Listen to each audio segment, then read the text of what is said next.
Hello and welcome to the Happy Homemaker. Today I'm going to be showing you how to make this coffee creamer. Here is the list of ingredients, and now let's get started. In a bowl, just add in your can of sweetened condensed milk, and then add in your milk.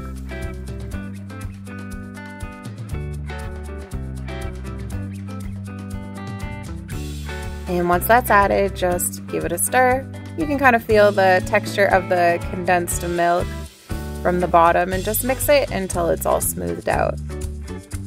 And now add in your vanilla extract and mix that together.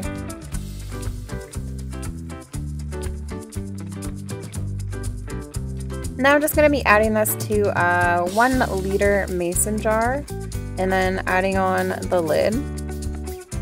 And I'm also going to be labeling it.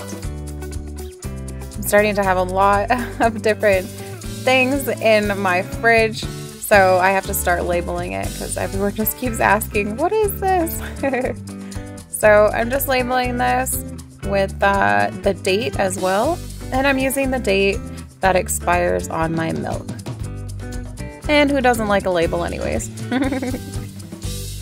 So that is how you make it. Super easy and so delicious. I hope you enjoy this recipe, and if you want to see more simple recipes like this, don't forget to subscribe to the Happy Homemaker. And thanks for watching. Enjoy!